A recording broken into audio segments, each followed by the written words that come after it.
અમદાવાદથી સમાચાર ભાજપના કાર્યક્રમને લઈ કોંગ્રેસ હેડક્વાર્ટર ખાતે પોલીસનો ખડકલો। કોંગ્રેસ નેતૃત્વ દ્વારા વંદે માતરમના અપમાનના વિરોધમાં બીજેપીની કેન્ડલ માર્ચ।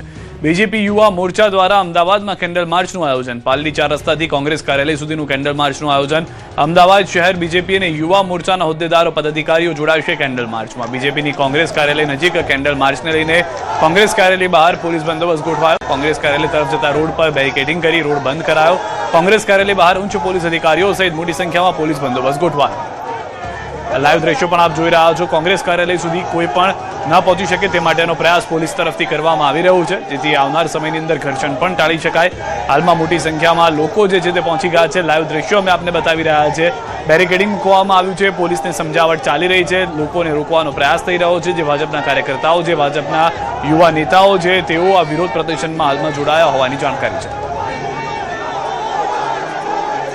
પાલડી 4 રસ્તા પાસે કોંગ્રેસનું જે કાર્યાલય આવેલું છે, આ પહેલા પણ ભાજપ અને કોંગ્રેસના કાર્યકરો જ્યારે સામસામે થયા હતા ત્યારે કાયદા અને વ્યવસ્થાની પરિસ્થિતિ થોડી ખરાબ થઈ હોવાનું ધ્યાનમાં રાખીને અત્યારથી જ અમદાવાદ પોલીસ અને ગુજરાત પોલીસ તરફથી આ પગલાં લેવામાં આવ્યા હોવાનું જાણવા મળી રહ્યું છે।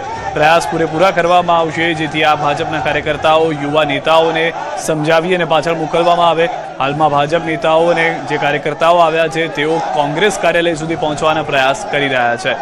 વંદે માતરમના અપમાનની સાથે વંદે માતરમમાં કેમ ગાવામાં કોંગ્રેસની શરમ આવી રહી છે, આ તમામ સવાલોની સાથે ભાજપના કાર્યકર્તાઓ ત્યાં આગળ પહોંચ્યા છે। રાજકીય રંગ જે છે તે વંદે માતરમને લઈને હવે જોવા મળી રહ્યો છે। એ સમયની જે વાત છે કે જ્યારે ગઈકાલના દ્રશ્યો અમે પણ આપ જોઈ રહ્યા છો તે પ્રમાણે વંદે માતરમ જ્યારે વાગી રહ્યું હતું એ દરમિયાન સોનિયા ગાંધી અને રાહુલ ગાંધીની જે પ્રતિક્રિયાઓ હતી, જે તેઓ વાત કરી રહ્યા હતા, તેને લઈને ભાજપ તરફથી એ વાત કરવામાં આવી કે વંદે માતરમ નું અપમાન કરવામાં આવ્યું છે, જાણી જોઈને અપમાન કરવામાં આવ્યું છે। તેઓ નથી ઈચ્છતા કે આ વંદે માતરમ વાગે તેવા આક્ષેપો કરવામાં આવ્યા હતા અને હવે તેના વિરુદ્ધમાં જ આ રેલી જે છે તે પહોંચી છે।